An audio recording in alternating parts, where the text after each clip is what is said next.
agenda tonight.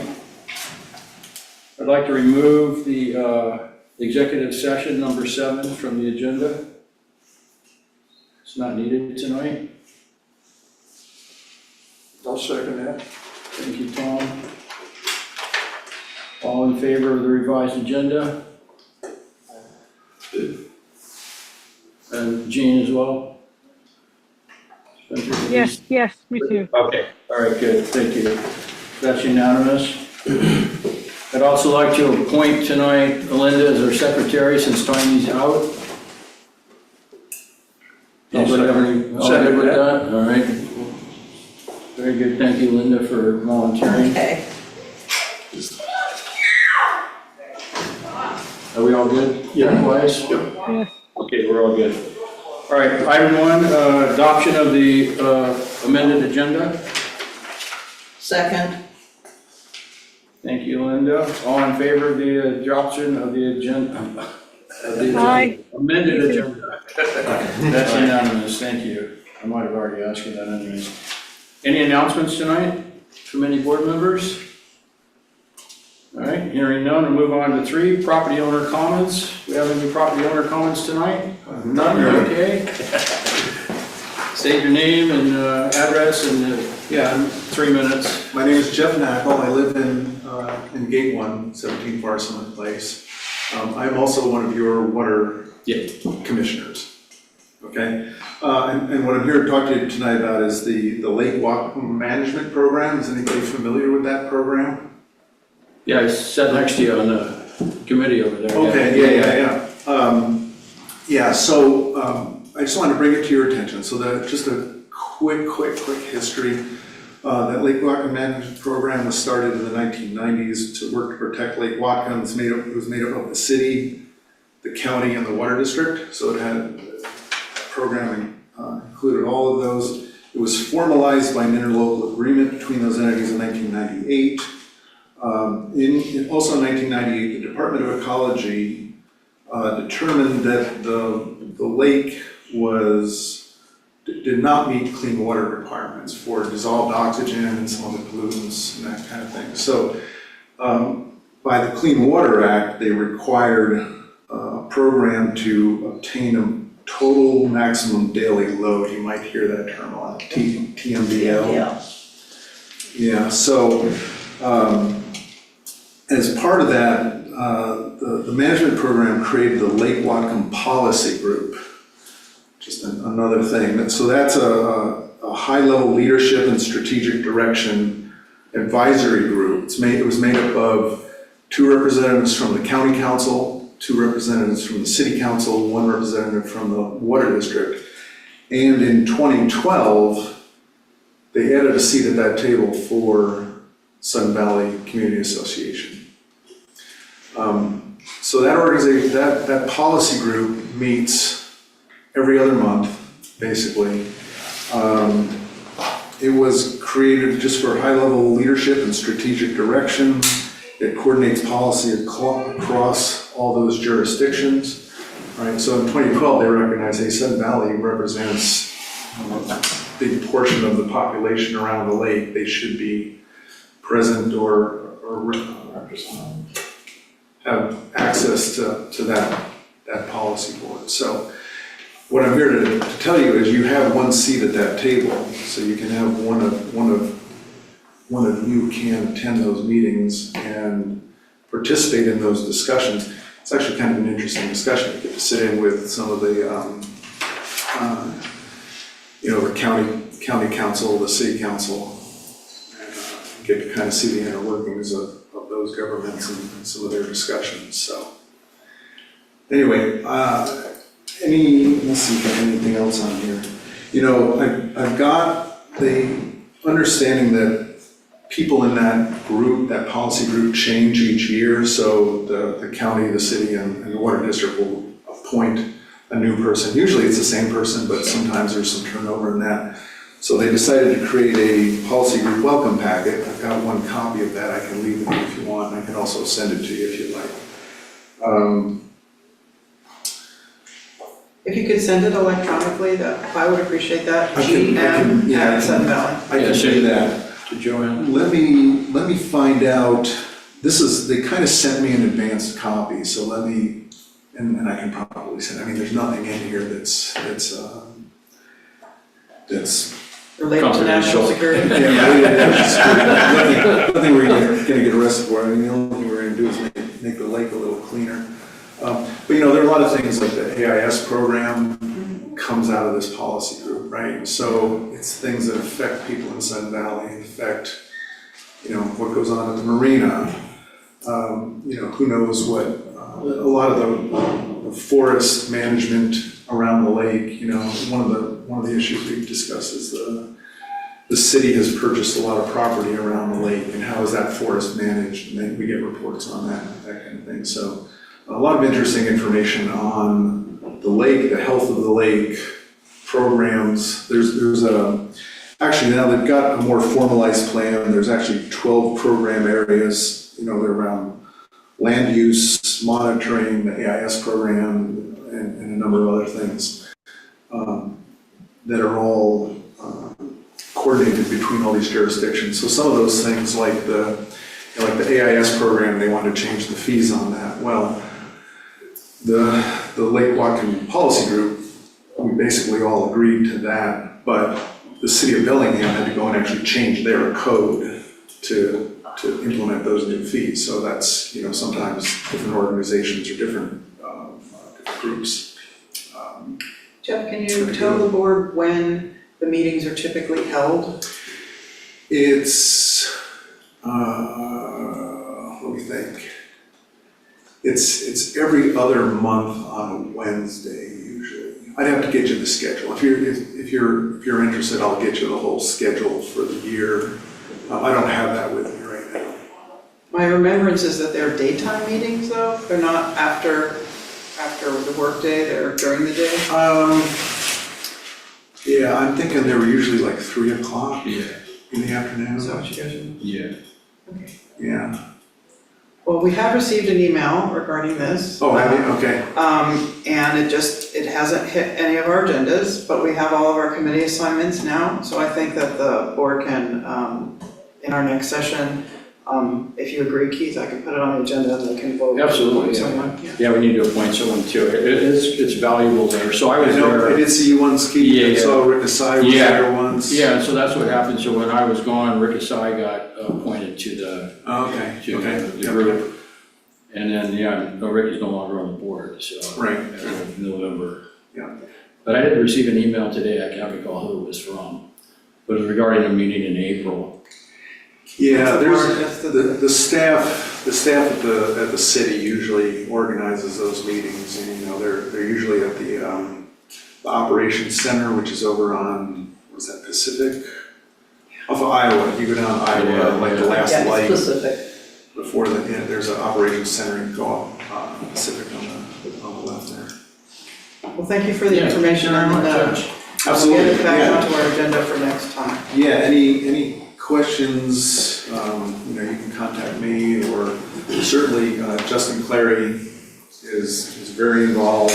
He usually attends the meetings with me as the staff. So there's usually a lot of, beside the electeds, there's all the staff that back those people up that are involved in the meeting, and they do most of the work. So we just give them a little direction.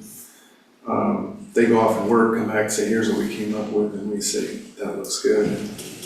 Yeah. Question, are you our elected, appointed Sudden Valley representative on the water district? Yeah, so there are 5 water commissioners. They're each elected from a specific geographic area. Mm-hmm. So we represent the whole district, but you need to have one commissioner from each area. My area is Gate 1, Gate 2, and a little sliver of Gate 3.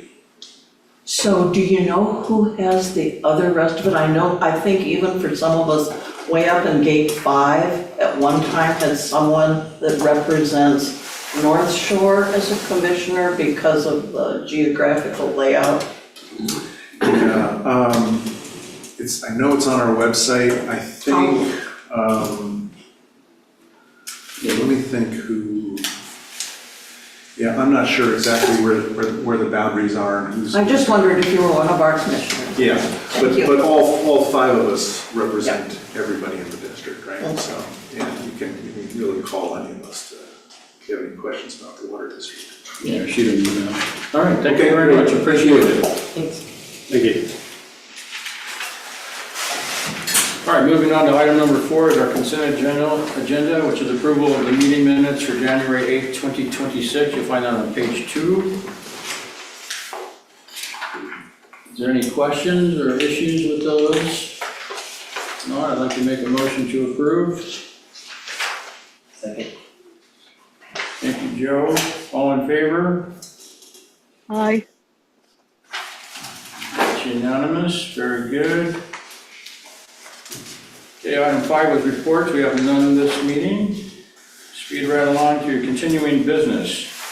Item number 6, A, is committee appointments. I'll start out first, I know Jean is she a Linda has representative? And Linda too, I right? have, yes, I have the members of the DRC that I need to have the board approve. Very good. All right, so I'm gonna go with, I'll start it. I would like to appoint Joanne to our Long Range Planning Committee as our staff member.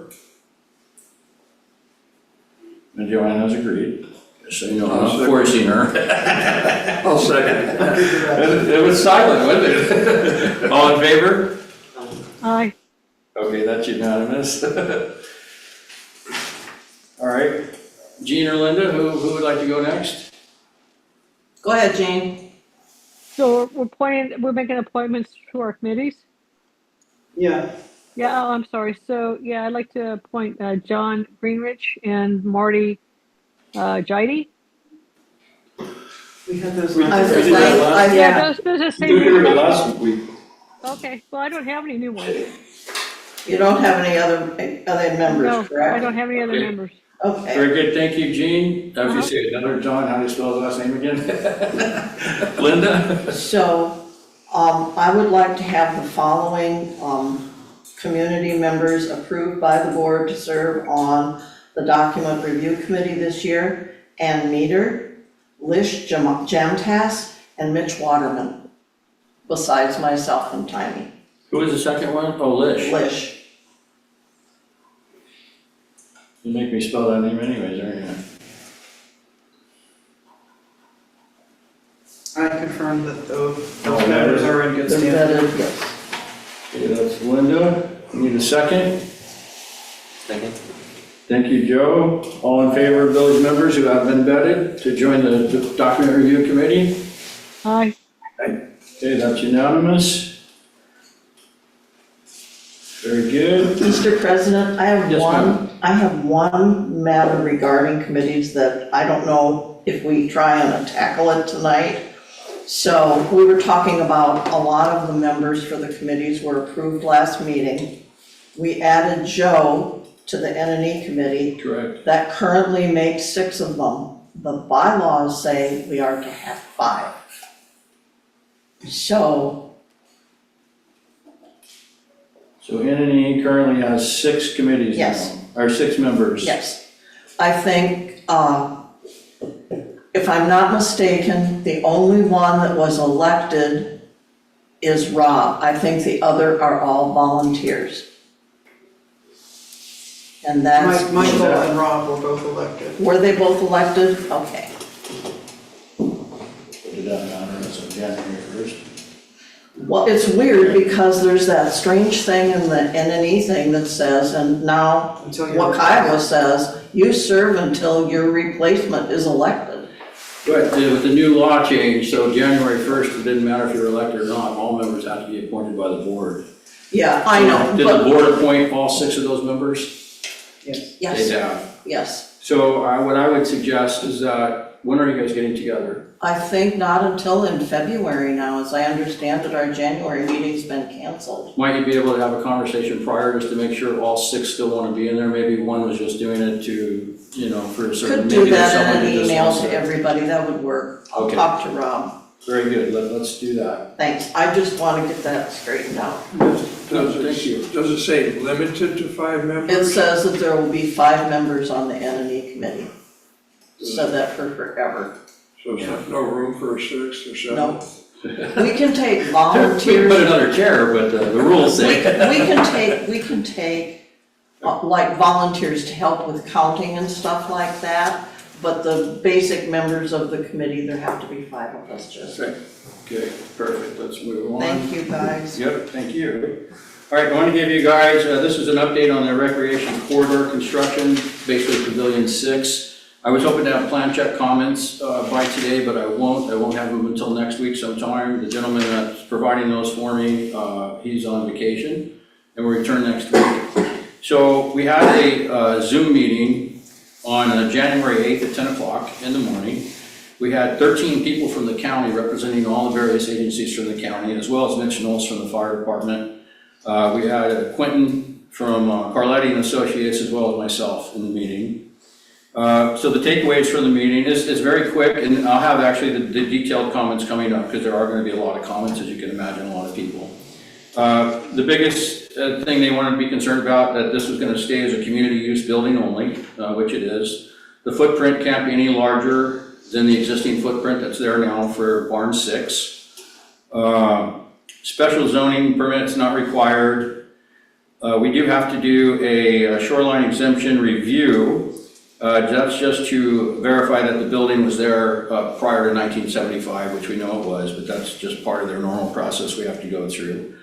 The standard building permits are going to be required, demo permit and so forth. A separate review is required, but there's nothing to expect from that according to them. It's just part of the process.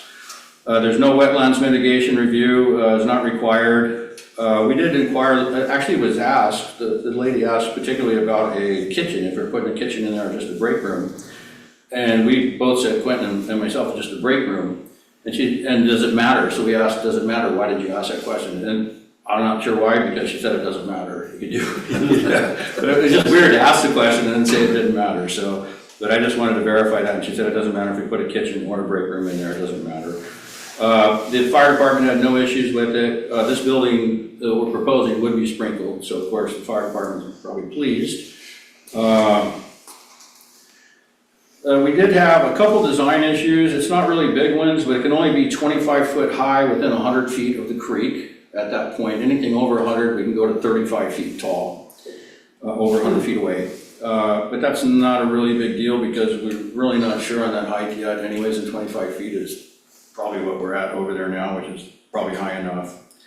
We can go higher if we wanted to. They said that wouldn't be an issue, but it would require further review.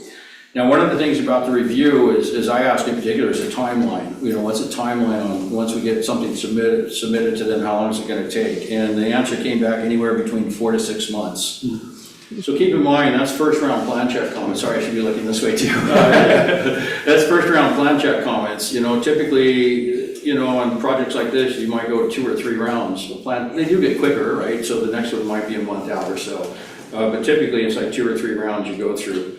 The proposed project we have currently on our books is like a pre-engineered building. So those do go a little quicker. You know, everything's kind of a package, you know, so it's already engineered and everything like that. So it'll speed things up a bit. But the interior improvements that we're going to want to do, you know, we have to do bathrooms and so forth and things like that. The bathroom count came up because it depends on occupancy load. So that's something that Quentin and I spoke about after this meeting. We had a little conversation about occupant load over there, parking, you know, typical things. These always come up in buildings. Because of this use of this particular building as a community center, they're asking for parking 1 stall per 100 feet. That's really kind of significant. Commercial parking, like for offices, is 1 for every 250 feet. So it's a high thing, and so we have the room. I went and looked at it. I'm sure we got the room over there, but that's something that we're going to have to look at. And maybe we pare the building down if we need to. There's other ways to get around this, so I just wanted to bring that up. It's one of our things we'll be working on. And I put on here, need to verify with Mike on the parking stalls, how many we have, how many we can get in there. There was a report that was done by Impact Design, a study from 2022, which they said would be relevant to this structure, so that'll save us some time as well, getting some further work done. But that's really all I have on it. Like I said, nothing written. When I do have that, I'll send it out to the board so everyone can see the comments. It was actually, it went really well. quite honestly, it went very well. I was worried with how many people showed up at this thing. I was like, oh gosh. You know, usually everybody's got something to say, and they all did, but they all came back and said, no, we're good, we don't have any problems. And, yeah, so it was a very, very good meeting, and it went well. So now, I want you guys to think about that a little bit. I'm gonna get the comments this week, which will help, you know, further information. But we need to start thinking about what we wanna do. So I think our first meeting, and did we put that on the agenda? Right? For February. Yeah, our first meeting in February, we're gonna be discussing this more in detail about, you know, how to proceed, how we wanna proceed, and things like that. So anyways, I just wanted to give you that quick update. Question, Mr. President? Yes, ma'am? So what does the county deem is our occupancy level for that building? Well, they're calling it an A3 occupancy right now, and they said it's for 500 people. I think that's more than the dance barn. It's probably think close. so. Do you know what The that? dance barn is posted at 450. So it's very Okay. close, yeah. Okay. Yeah, it's very close, so. Okay. Just because one of the things came out there that it was a emergency center, or emergency shelter was one of the things, and I think that was part of the original long-range planning deal. That's what bumped it way up. So if that is the case, which that was kind of an intent, but the later intent came, we wanted to put an emergency generator on barn 8 because it's got the pool equipment, it's got showers, it did have the kitchen and those types of things here. So in an emergency, you could actually shower and eat and do those things. So if that was to change, that'll change the occupancy over there, but that's something the architect works out and through the county. So we talked to the county a little bit as well, and I expressed that to him there. So he's fine with what the architect comes back with on the plans. You know, he might ask a question about it, but I think we're fine in any direction we go. Are we gonna have, I know that for the $8 million building, we had a breakdown of all the costs of all the different things and the drawings. Are we gonna get that for the one level Absolutely, building? we'll have to do that, For yeah. on the first meeting in Absolutely. February, okay, That'll be after part of our discussion actually Okay. on February. works, thank you. Yep, absolutely. All right, moving on, next to item C, we have a request for approval for the Area Z garden lease that we talked about last year, and Joanne, I'll let you. Yeah, so during the October 23rd meeting back in 2025, the board directed the GM at the time, Michael Bennett, to revise the standard garden license agreement to include a charge for water. A revised lease was approved by the board at the November 13th meeting, and a copy of the approved agreement was then shared with the Community Garden Club. In response, the club has requested revisions to that agreement. While the attached document does include many revisions, as you saw, it was all red. Most of those changes were made to the club rules, which are included in the agreement as Appendix C. Since operational changes made to the club rules do not really affect our agreement, our part of the agreement, we don't need to be too concerned about them. The material changes made to the terms of the lease agreement, however, are sections 2.2, 2.3, and 2.4 were added, and those are rules that are specific to plots 1 and plot 2. And those are just plot 1 and plot 2 are the two different sites for the club. We have one right over across the parking lot here, and then there's one in Area Z. And so that's not really a material change. In section 2.5, they are asking to change the timing of the water cost offset payment to the beginning of each growing season instead of at the end. And this is positive for us, so I don't see any reason to object to that. In section 3, the previous agreement that the board approved included a mutual 30-day termination clause that allowed either party to terminate the agreement after 30 days of notice, and there was no requirement for any cause.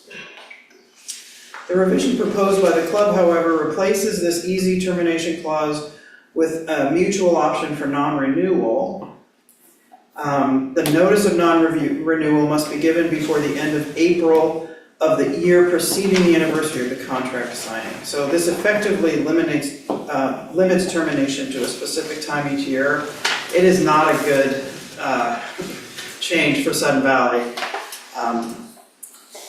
The change, however, to this termination clause does reflect the fact that gardening is a seasonal activity that primarily takes place between May and September.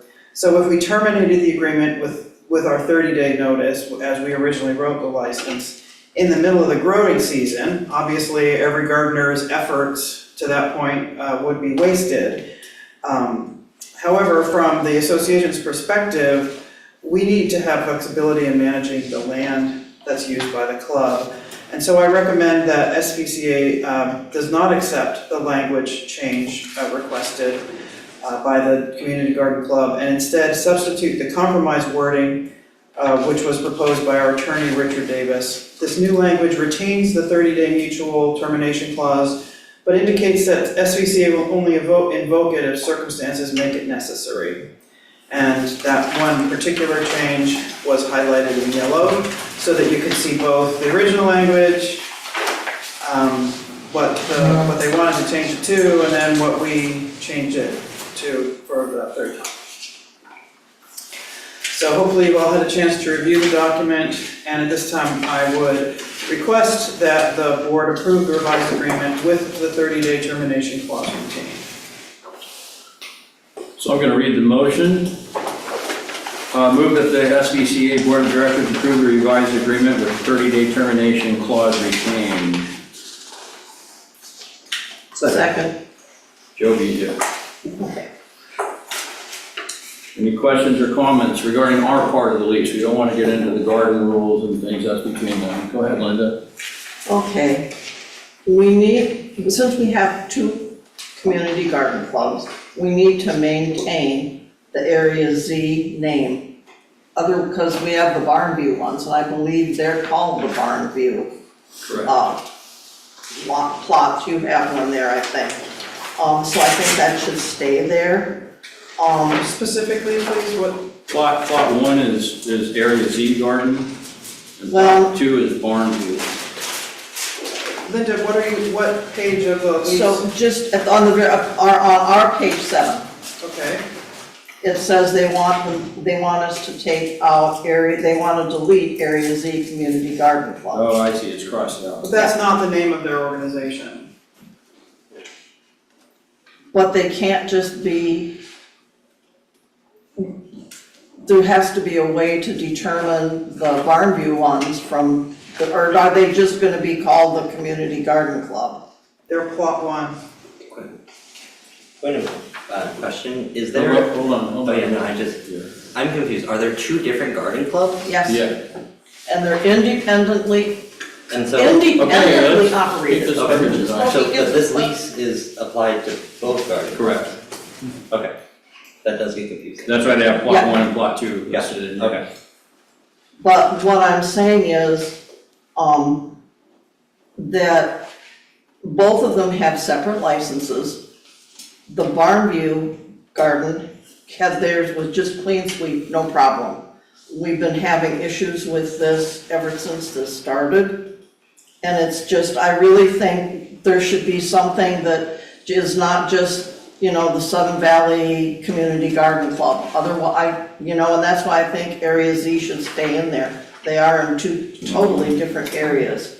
The other thing that I'm curious about is why in their lease agreement, or licensing agreement, they are worried about 2.2, 2.3, and 2.4, which has to do with, as I understand it, the Barnview Gardens.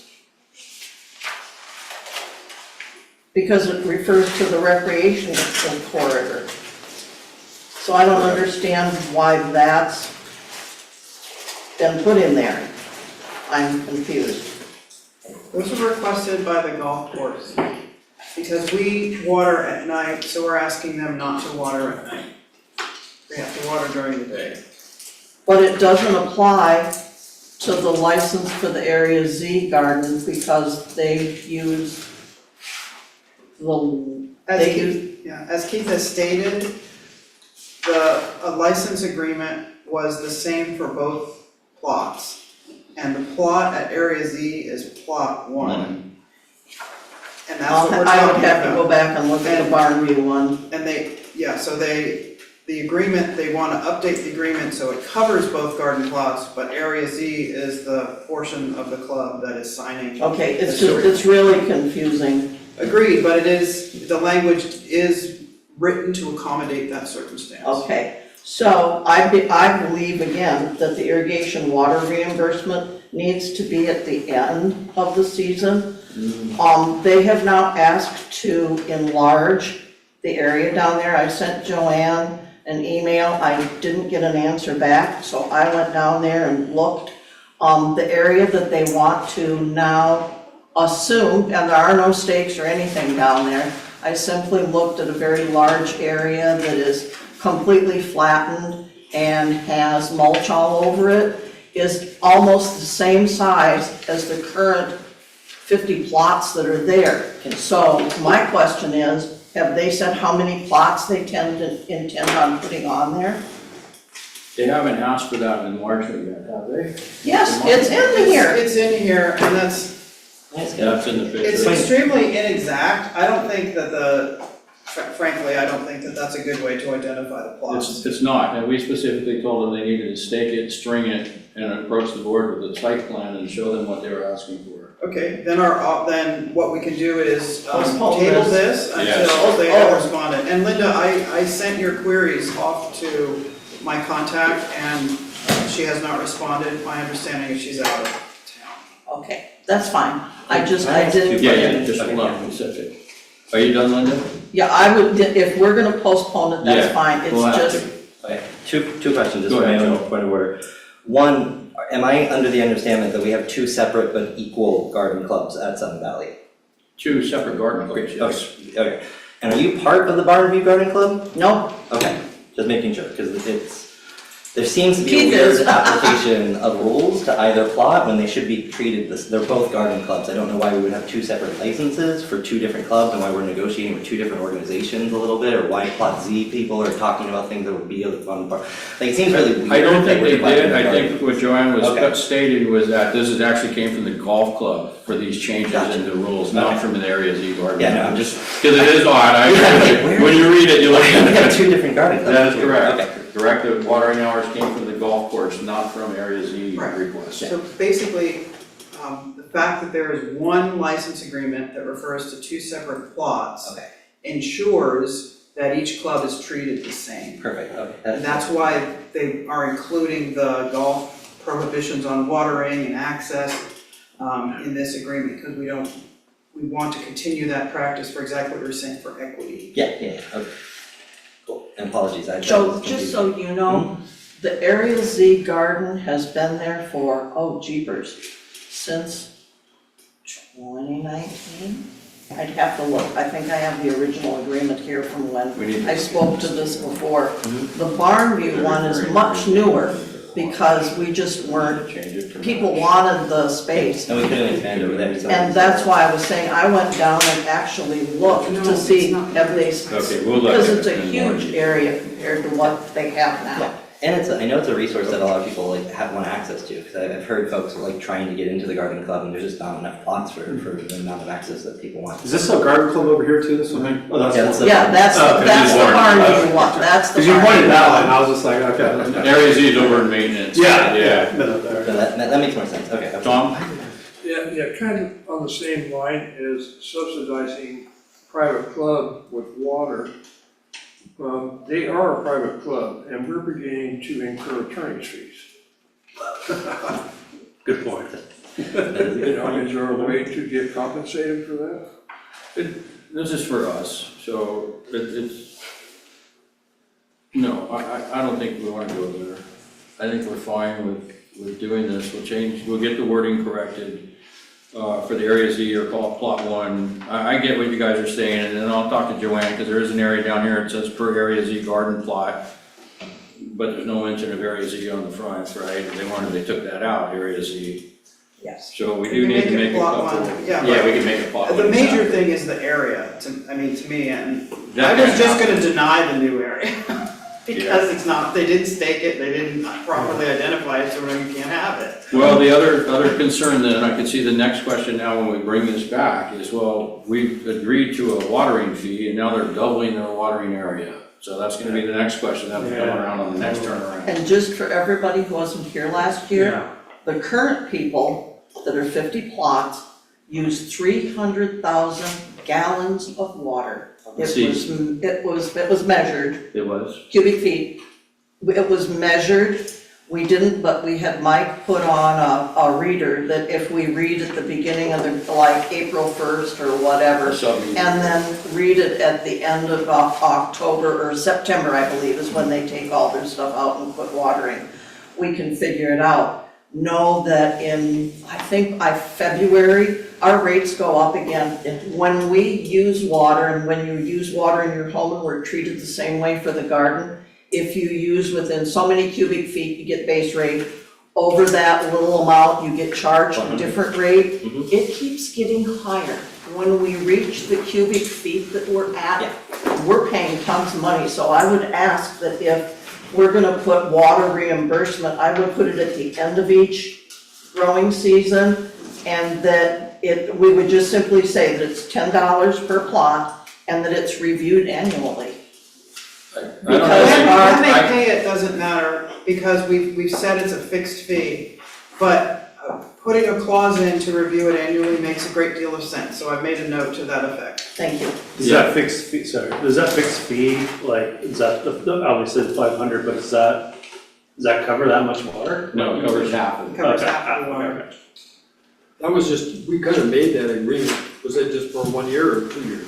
It's like Well, this is a five-year Five-year deal, so what I'm thinking now is we might need to address the wording that if they're gonna double their size, if we're gonna approve them to double that, because Mike Brock also needs to sign off on that as his maintenance space. If that's agreed to, then we're gonna need to double that water fee. Oh, I understand that, that's why I'm saying there's so much where I looked and when you go down and you actually stand there and you look at this new area, which according to their drawing, it goes all the way to the road. Yeah, that's what I saw. So I have one question I need somebody to answer. There are beehives down there. Okay, we're talking about Lease right now. I know. So let's, I understand that. I only saw them when I went to look at it. I don't know who I need to speak to on staff that can tell me about those beehives. They're closed down and closed up, but there's a whole gate there and everything. It's right before you get into, and I'm assuming they're just being used as pollinators. yeah. But I think if they're being only used as pollinators, they can't use the type of hives they're using. Holy smokes, well, that's. And they also have to be, here's where it gets, here's Okay, where I it know, but we're gets. getting way off track. I know, We're talking it's about touchy, Lease. they have to be registered every year. They have to, and apply for it and I don't know who these people You got a are, do license you? for the bees? Does All anybody? right, we'll move on, we'll go to Tom then Lori. Tom? Yeah, just for Joe and Sean's benefit, there are two different clubs and they each have a different water source.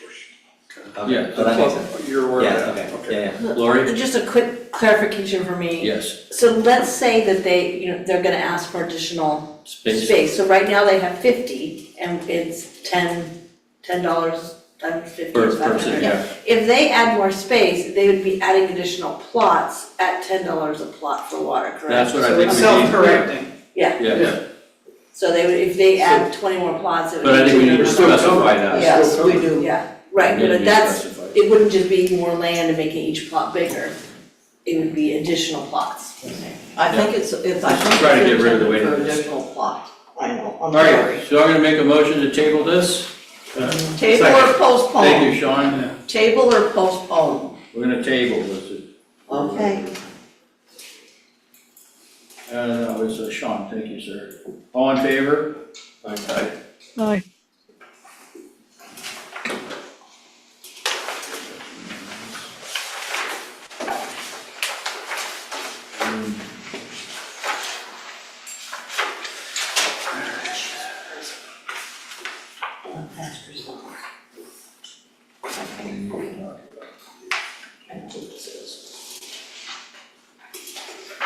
Okay, all right, moving on to 8.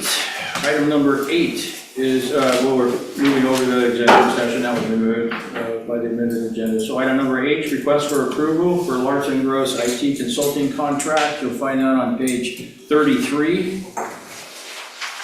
So Larson Gross IT has provided tech support to SPCA since 2012. At this time, a new agreement is required in order to remain compliant with current regulations.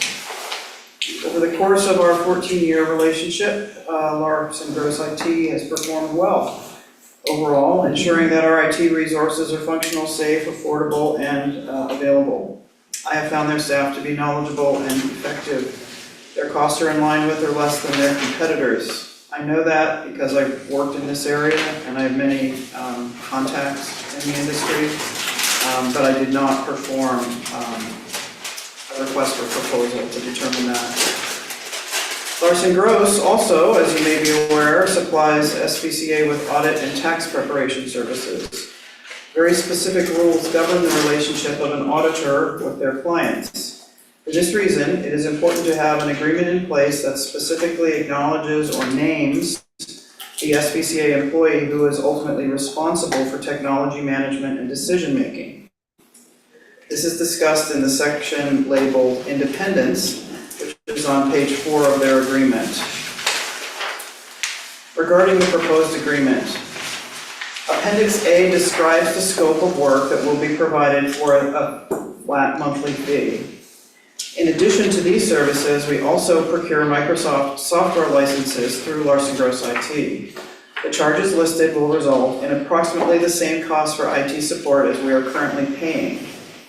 The variable that drives IT costs is how much support we need each month, which is not predictable.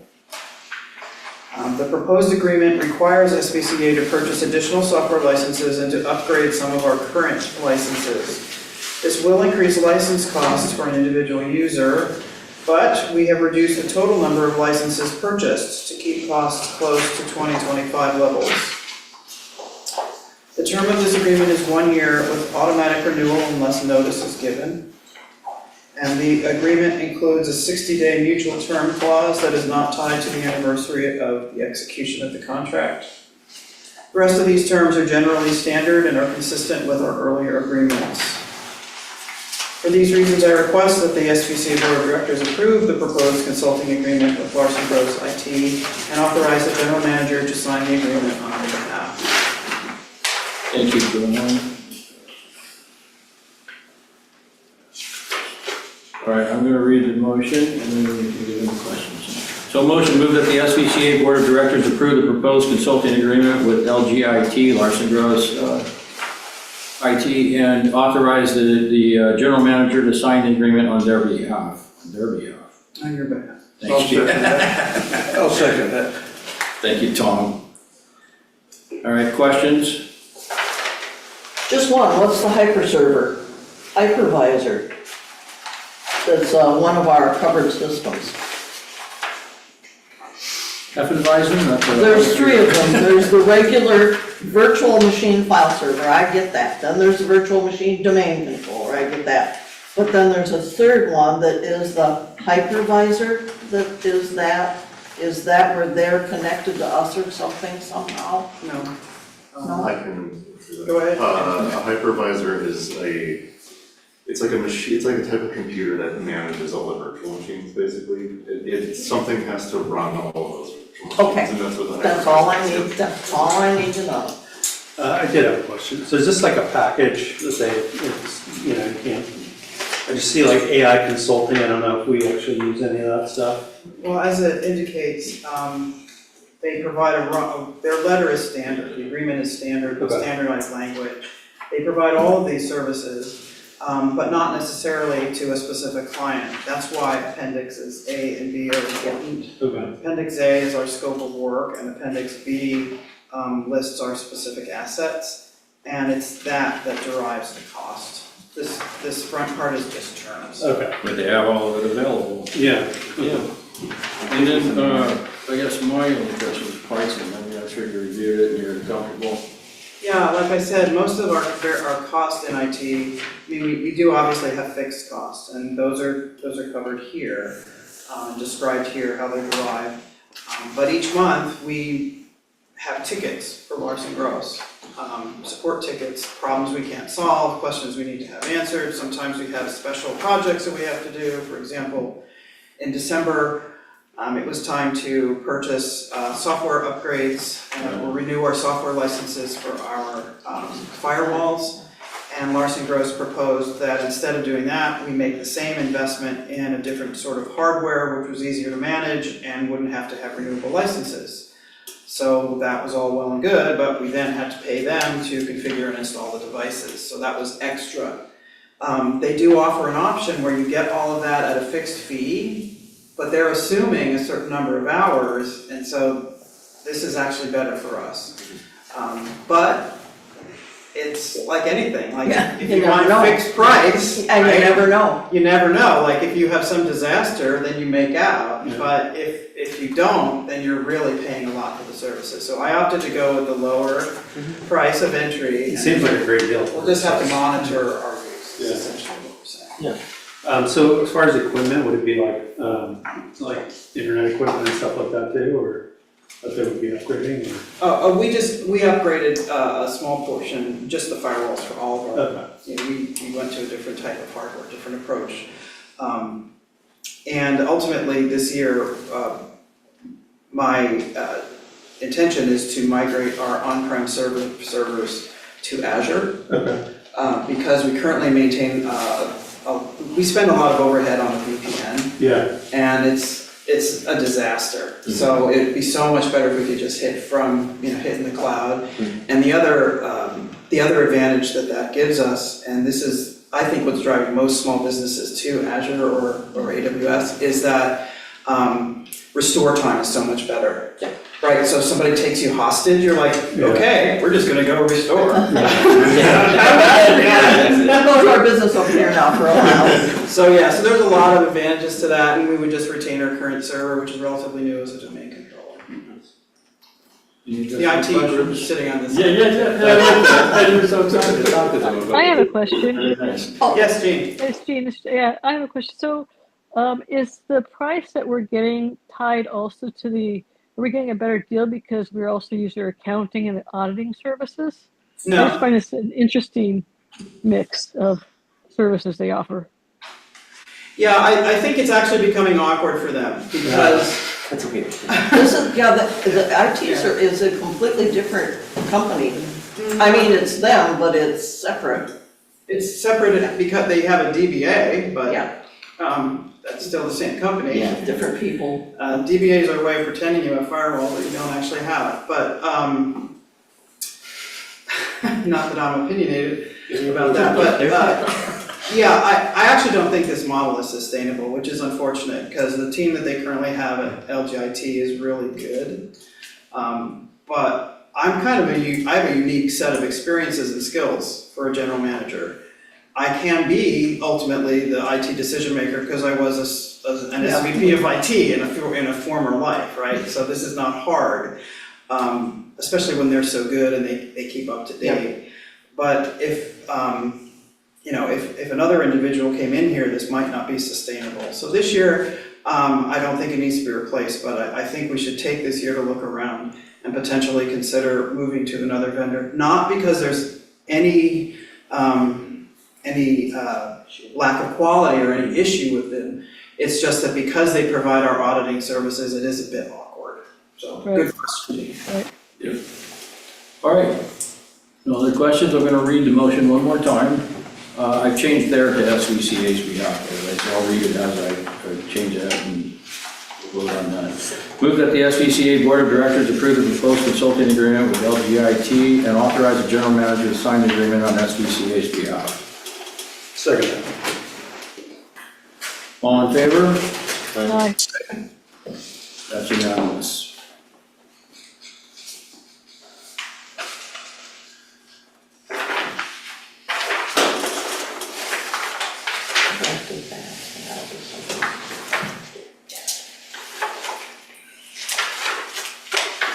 Okay. Moving on to the 8B, capital request replacement of the NH42 HP tractor, model number TN55. That'll be on page 20. 50.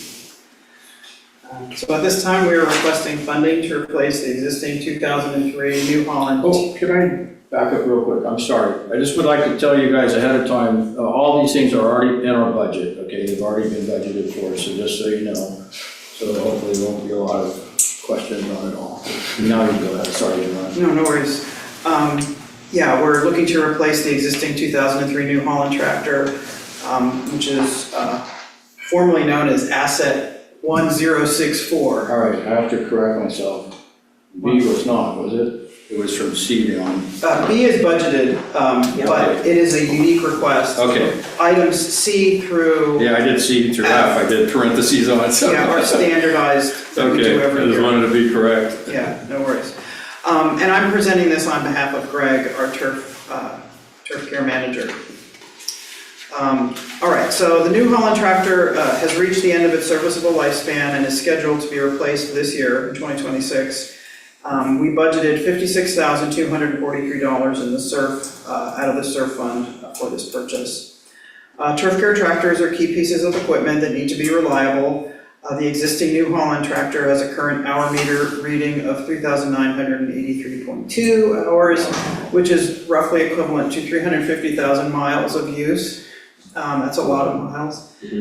Expenses for the unit have annually in maintenance have exceeded its current book value, and it's probably past time actually for replacing it. So Greg went out and he got quotes on 4 different tractors from 2 different suppliers, and those were included with the memo, so we could take a look. And he is suggesting that we purchase the Kubota. And this table here compares, what we needed as minimum requirements with what each of the models delivered, and then at the bottom summarizes the different quotes. So since several of the quotes for these models came from the same supplier, I asked Greg to call around and see if those models, that Brim is our agricultural supplier, very well regarded in this area, but I had him call to see if those models were priced differently at different suppliers, because Brim kind of has a lock in this area on certain models. So he called out of the area, and Brim's prices were competitive, so it's not like we could get a better deal somewhere else. So that's not documented, but I did ask him to take that extra step. Anyway, he's recommending, based on its capacity and its cost, that we go with a Kubota, and that would come through Schulten's, which is up in Linden. So my request is that the SVCA Board of Directors approve the purchase of a 2026 Kubota M5660 SUHD for an amount not to exceed $48,048, and authorize the turf care superintendent to work with the finance director to arrange the purchase. Very good, thank you, Joanne. I'm gonna read the motion. Now move that the SVCA Board of Directors approve the purchase of the 2026 Kubota M5660 SUHD for an amount not to exceed $48,048, and authorize the turf care superintendent to work with the finance director to arrange the purchase. Second. Thank you, Linda. Questions? We'll go, I think Tom, how, I don't know, but. Is this to replace the blue front end loader tractor that we currently have? Yeah, the New Holland's the blue one. Is there any way to know the specifications of that tractor and how they can compare to these 4 that we're looking at? Nope. They're kind of listed on the, on the memo of the differences. Definitely, the New Holland we have has a higher loader capacity. Yeah, you can Has a see that larger New Holland on the transmission. table. Oh, okay. Yes, you can see And a that. different model number. Yeah. That's a Who had, was it Linda next? Yeah, the only question I had is, are we gonna continue to use our existing New Holland, or are we gonna resell it? Or, I see that they gave us a discount, I'm assuming that's not for a trade-in. That's what I was wondering, is it trade-in, are we selling this thing, what are we doing? Keeping it in The book tractor? value is so low that they wouldn't accept it as a trade. It would have to be sold on the private market, and that is possible, but it just takes longer, is my And we have understanding. to store it and stuff. So what is the plan to get rid of it, do you know? To do that, To do what? to sell it on the private market. Okay, because I know we have a lot of equipment over in Barn 6 that I talked to you about previously that I'd like to probably do the same thing then, or decide what we're doing with it. Yep. Very good. Any other questions? Because I had the same question there, so thank you, Linda. Yeah. Like minds, great minds, All right, all in favor? Aye. I, unanimous. Okay, that's unanimous. Thank you. You bought a tractor. You bought a tractor. When do we get to take rides? Okay, Okay, now, go ahead. We'll go to item C, which is capital request for the 2026 on-call engineering. You can find that on page 56. Joanne? yeah, so as a preamble to the next 4 items, these have become standard requests each year. We use on-call engineering to acquire the services of professional engineers for unanticipated damage or issues that arise outside of our planned capital improvements. Things like technical evals, preliminary engineering, and permitting support. Our infrastructure is pretty old, and so we can reckon on several emergency issues and cropping up each year. But before we dive into that first one anymore, what I'd like to say is that these are very standard requests. They happen every year, and they are in the budget for the amounts stated. Very January. Yeah, so that's that. Anyway, to get back to on-call engineering, we are asking that you authorize $44,995 as identified in SVCA's 2026 budget from roads for on-call engineering services. Funds will be administered by the maintenance and facilities manager. In addition, we're asking that you authorize the leftover 2025 on-call engineering balance, which is currently reported under SVCA Capital Code 9925.2, to be added at the end of January. So what we're saying there is, we currently have that balance in there, which is approximately, they didn't say here, it's just about 10 grand, I think, to carry over. But we don't know if there are any Bills still invoices that are outstanding. gonna come in. So we would do that at the end of January when everything from 2026 is in, and then move the balance. We're not paying them for like the on-call service, or is that what this is for? We are giving the maintenance manager a fund Okay, from our capital reserve okay, that he can then draw on at need. So gotcha. I don't have to call you all for an emergency meeting when a bridge washes out Totally. or a culvert collapses. Yeah. Wasn't sure if this was like a payment to like an agreement for on-call services. No, it's not a specific payment, it's to fund Gotcha. To fund the activities should they arise. And as you can Yeah. see, we didn't spend everything from this year, so we're rolling that forward. Now, I do have one thing to say about the request to roll the funds forward. As we discussed last time we met, when we reviewed the financial statements, our funds are tight this year. So you may choose as a group not to give us the unused funds from last year. Instead, direct that they be returned to the general roads reserve fund.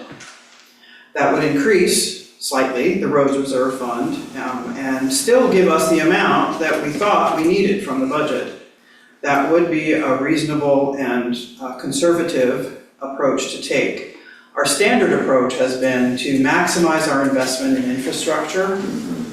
And that's also a wise thing to do, but because our financial position and our cash on hand is lower, and I guess I understand I'm talking about operations and capital, and they are really very separate things. But generally speaking, a more conservative approach to our finances may be indicated. And so while I'm making the request, just as we have in previous years, to roll that balance forward, the board, after some discussion or consideration, could certainly vote not to do that, if you don't feel it's Then we don't know we won't know what those actual funds are until we know all the invoices are out there, any outstanding. As of October, There was only $1,295 left over unspent of that fund. We Yeah, had some of the another other financials leftovers last are month. bigger. I think the total is just like 10 grand or something. But it's not a lot, but better than I'm zero. just, yeah, but I'm just saying, it's not like, I could say if it was like $10,000 or $20,000, you might think about it, but it's just, we've used most of it. It's a fund that really is actively used. Of course, and it's not like we're Yeah. wasting it. Yeah, We only use it absolutely. if it's needed, but I'm just pointing that out because I do want to continue to emphasize fiscal responsibility and cautiousness. Thank you. I'm gonna read the motion.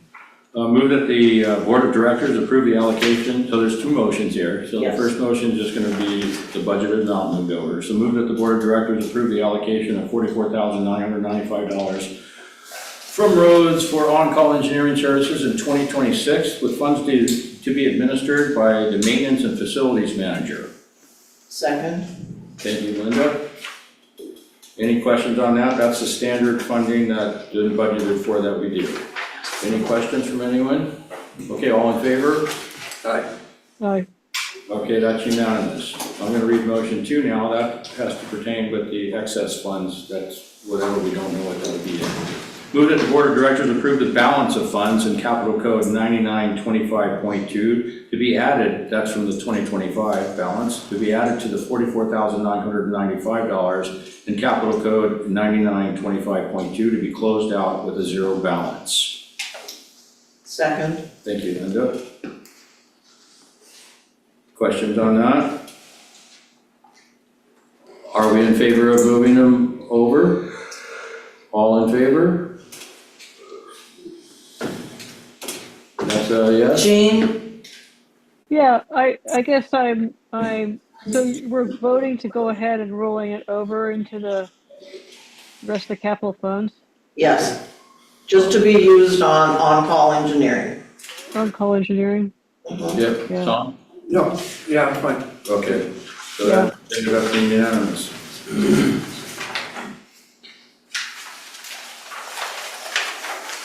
All right, thank you very much. Moving on to item number D, 8D, capital request for the 2026 fast response. You'll find that on page 58. And that's a huge number. Yeah, SVCA's 2026 budget includes $95,613 for fast response for unforeseen road and drainage issues. This budget item is in place to cover unexpected road and drainage issues that can occur throughout the year. For example, damages that occur as a result of a flood, large storm, existing drainage that fails unexpectedly, etc. The background of this is that in 2022, SVCA began investing heavily to restore SVCA's drainage system to the original 1970s construction design, and over the past few years have continued this restoration. SVCA has cleared and established positive drainage of all culverts previously known, located over 100 additional culverts, etc. It was hard. They like to emphasize that. Every year, we continue to improve the infrastructure. The risk of existing infrastructure failing unexpectedly goes down, but we still have some. Even with the recent improvements, only about 10% of our ditches have been restored. It's important, they feel, to maintain the budget item and have it available on an annual basis to cover unexpected issues. So the request is that $95,613 from roads for the 2026 fast response for unforeseen roads and drainage issues project, with the funds being administered by SVCA's Maintenance and Facilities Manager. The Maintenance and Facilities Manager determines when SVCA staff can complete the work versus when one of the on-call contractors will be brought in. That's the first request. And the second one is to authorize the general manager to execute SVCA's standard construction contract with the 3 recommended on-call contractors on a time and materials basis, per the proposal dated January 12th from PNW. So we're choosing Stremler, Strider, and Western Refinery. These proposals were delivered to us as the result of putting the on-call or the on-call contractors out to bid, and so that we choose based on people's best price, and we have a range of contractors because one might not be immediately available. So this gives us a little bit of flexibility in an emergency. Thank you, Joanne. I'll read the motion.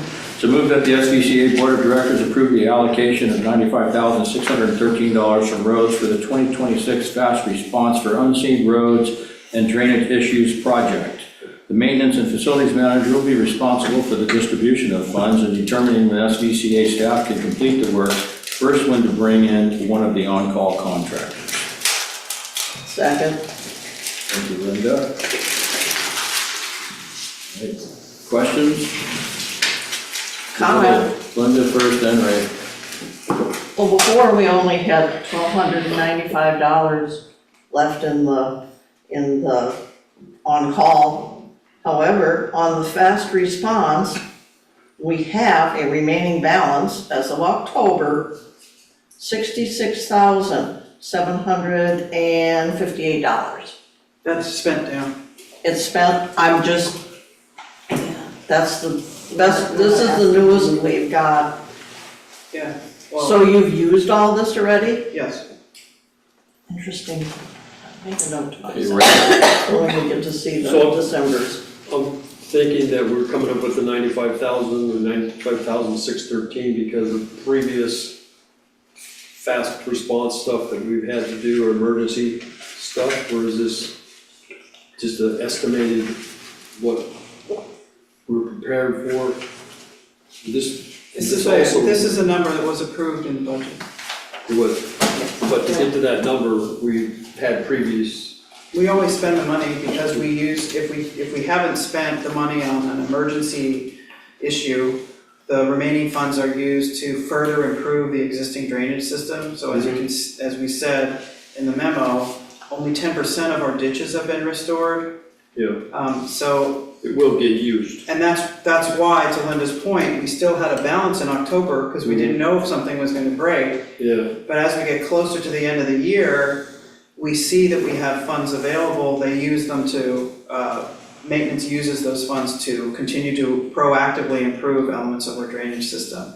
And I would like to point out that this strategy has been extremely successful.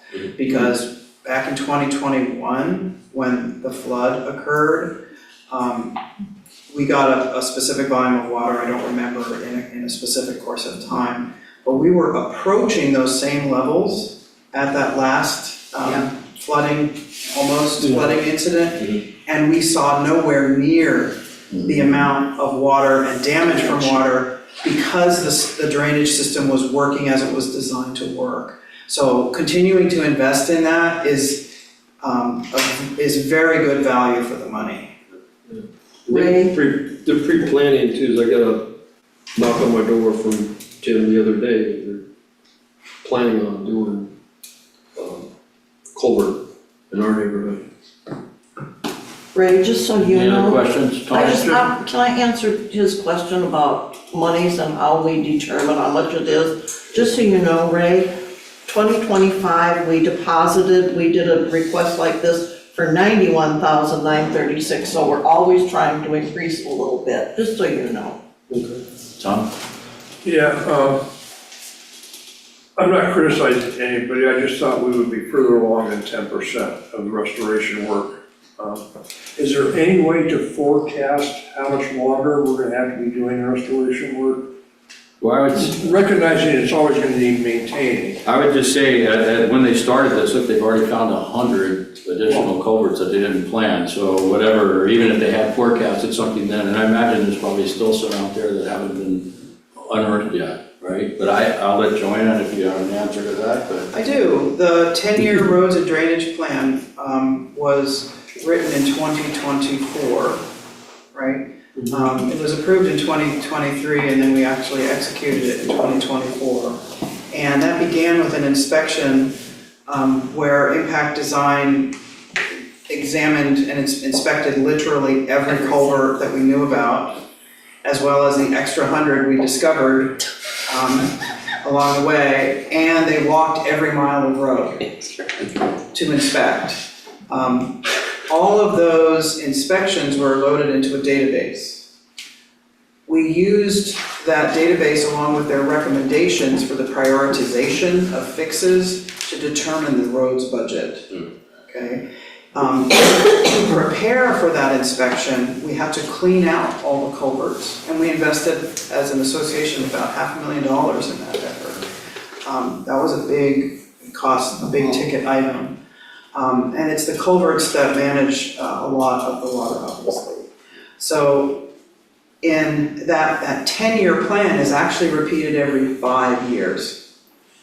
We project out 10 years because our budget requires that. But we know that you can't wait around for 10 years to do another assessment, right? It's like taking your car in, for repairs, and then they say it's okay, and you're like, okay, I'm done with that. Well, no, I mean, you have to go back and look again. So it's in our roads budget to redo the 10-year plan 5 years after 2024, so that's 2029. And at that time, different recommendations may be made. And we have to wait for those recommendations because we don't know how the actions we've already taken have affected the infrastructure. But because of the detailed notes they have on literally every element of the roadways and the drainage stormwater systems, they will be able to know that after they finish their inspection and understand the impact that those early improvements have made. So I would not recommend changing any part of this. It's worked super well. For a question of clarity, regarding the 10%, with the way you're describing the plan, that would imply that we're tackling sort of the biggest priority things first. So 10%, yes, but like probably the largest priorities, which are taking up a huge amount of budget, and as we get to the smaller priorities, less and less budget as we go. But assuming the plan goes to plan, but okay, that helps me understand the 10%. Like it's 10% of a mountaintop, which is huge. Yeah, and also, we did all the culverts because we had to inspect them, and you could just look at the ditch, right? So whatever. You started at my house, may I say. And for the team, I will say that like after this last huge flood scare, we handled it really, really well. Yeah. That was a huge comment I heard from a lot of the neighborhood is like everyone was really worried that it was going to be much worse, and we seem to have skated by a little bit. So major kudos to the team for investing in that and getting that work done because I think it saved all us skin this season. Good job. All right, all in favor? Hi. All right, that's unanimous. Okay, I'm gonna read motion 2. All right, move that the SBCA Board of Directors authorize the general manager to execute the on-call and materials contracts utilizing SBCA standard construction contract with Stemler Gravel, Inc., Strider Construction Company, Inc., and Western Refinery, Inc. Second. Thank you, Linda. All in favor? Hi. Okay, that's unanimous. A lot of paperwork in there. Okay. All right, The moving next on. one, Go ahead. the next one is capital request for the 2026 ditches, culverts, and swales, commonly known as CDC. The 2016 special general meeting required Sudden Valley Community Association to perform major maintenance on ditches, culverts, and swales on an annual basis. A memo from Larson Gross from December of 2015 outlined the work that could be completed under this program. Since 2016, this project has been called Culvert and Vegetation Control, hence CVC. From 2016 to 2021, most of the work completed under this project was focused on vegetation. In 2022, the program was expanded to include culverts and swales, as was originally mandated in the 2016 SGM. The memo details exactly what work was done, talks a little bit about the 10-year plan that we just reviewed, and leads us to the proposal, which is that the board authorize $135,546 for 2026's CVC project as identified in the roads budget. In addition, we'd like to ask the board to authorize that the remaining 2025 fast response balance in Capital Code 9925.1 be added in to the new fund at the end of January. After invoices are received in January, this amount is anticipated to be approximately $20,000. The maintenance and facilities manager would be responsible for project oversight and management of funds. Funding breakdown is proposed to be about $69,807 to be used to offset the labor spent by SPCA's maintenance department. $85,739 for outside contractors, utilizing again that on-call contractor list. $155,546 total of project funds. And that amount includes the approximately $20,000 balance that still remains in Capital Code 9925.1. So, requests $135,546 from roads for the 2026 ditches, culverts, and swales project, with funds to be administered by the maintenance and facilities manager. And then request the project funds from the 2025 fast response SPCA Capital Code 9925.1 be added to this capital request, and Capital Code 9925.1 to be closed out with a zero balance at the end of January. So again, we have two motions here. I'll read the first one. Move that the Board of Directors approve the allocation of $135,546 from roads for the 2026 ditches, culverts, and swales, also known as CDC, project with funds to be administered by the maintenance and facilities manager. Second. Thank you, Joe. Who was Joe? Sean. No, it was Sean. Okay. Thank you, guys. I have one question. How confident are we that all our invoices will be in by the end of January? Oh, very confident. Okay. All right, all in favor, or is there any questions, excuse me, and then we'll go to vote. Okay, all in favor? Aye. Okay, that's unanimous. Okay, motion number 2, move that the Board of Directors approve the balance of the funds in Capital Codes 9925.1, approximately $20,000 to be added to, by the end of January, to be added to the 2026 CVC budget of $135,546, and Capital Code 9925.1 be closed out with a zero balance at the end of January. Second. Who got that, Tom? Thank you, Yeah. Tom. All in favor? Aye. Aye. All right, that's unanimous. Okay, my personal favorite, potholes and minor road repairs. Personal favorite. Included in SVCA's 2026 roads budget is a line item of $39,370 for pothole repairs. Beginning in 2023, this line item was expanded to include minor road repairs along with pothole restoration. As potholes are identified, maintenance fills them temporarily with cold patch, and then once they have enough to make it worthwhile, they complete permanent asphalt repairs. This includes removal of the failed asphalt, subgrade prep, placement of new asphalt, and sealing the edges. In addition, Sun Valley's maintenance department can also complete minor road repairs as part of this scope. Minor road repairs are projects that don't require contractor expertise, specialized equipment, permits, or anything that's large scale. So we do things like repairing washed out shoulders, painting stop bars at intersections, painting parking lots, replacing broken street signs, stabilizing ditches, et cetera, et cetera. The 2026 budget for this is $39,370. I propose that the board authorize $39,370 from roads for SVC's maintenance department to complete pothole and minor road repairs in 2026. All right, I'll read the motion. Move that the Board of Directors approve the allocation of $39,370 from roads for potholes and minor road repairs in 2026. Second that. Thank you, Tom. Any questions? All in favor? Aye. Aye. All right, that's unanimous.